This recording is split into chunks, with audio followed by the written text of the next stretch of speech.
In March 1918, after what some historians would describe as turmoil back home, the Russian government signed the Treaty of Brest-Litovsk with the Central Powers. This made official Russia's exit from the First World War and came at the small cost of all of this land, which consisted of a third of Russia's pre-war population, most of its industrial heartlands, as well as its most productive agricultural zones. This massively weakened Russia internationally and was a gargantuan humiliation, which raises an obvious question: why did the Russians agree to this? Why did they give up so much, and did they try to do anything to prevent it?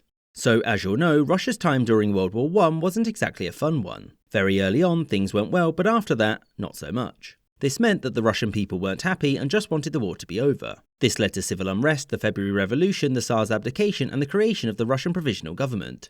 And this new government, under pressure from Russia's allies, continued the war, and suddenly, Lenin. As you'll know, there soon came the October Revolution, and after the Bolsheviks and their political allies took control, they began to negotiate with the Central Powers, by which I mean the Germans. In December 1917, the new government negotiated a ceasefire which automatically renewed until one power gave notice that they wanted to fight again. So Lenin had publicly proclaimed his desire for peace without annexations or indemnities, which the Germans said they would be open to, providing that literally everyone else in the Entente also agree. And in case you're wondering, this is diplomatic speak for no. Leon Trotsky, Russia's foreign minister, wanted to delay negotiations, hoping that whilst they did that, the proletariat in Germany would rise up and overthrow their government, but fun fact, no. After it became clear that this wasn't going to happen, the Russian government was divided on what to do.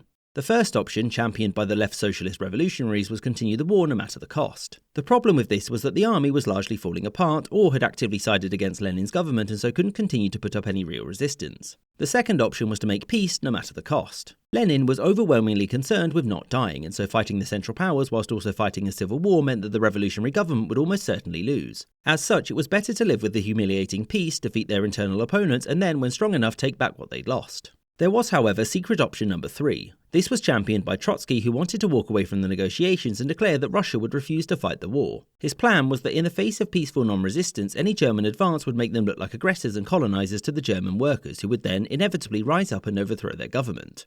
Trotsky somehow managed to convince Lenin to go along with this plan, to which the German response was just to advance and take the land anyway. And guess what? Most German workers were just fine with this stunning victory. Shocker. Realising that he had just done a stupid, Lenin panicked and 1. Moved the Russian capital to Moscow, and 2. Pushed for the government to accept all of Germany's terms, which, since their successful offensive, they had updated to include Russia giving up Ukraine and Finland. But given that Moscow had accepted Finland's independence and also barely had a foothold in Ukraine, they weren't too upset about this. And accepting these terms largely comes down to the fact that Lenin's position at this point was quite a fragile one. Trotsky resigned in protest, and the left socialist revolutionaries broke off from the government to peacefully protest. By which I mean they assassinated the German ambassador to Russia in order to spark another war, and also attempted an armed uprising. The Germans didn't respond to this because they'd already won their war in the east and now wanted to focus on the west, which was now receiving some help from overseas. And with that, the Treaty of Brest-Litovsk stayed in effect until Germany's defeat later that year, and it won't surprise you to learn that it wasn't long until the Bolsheviks were back in those regions.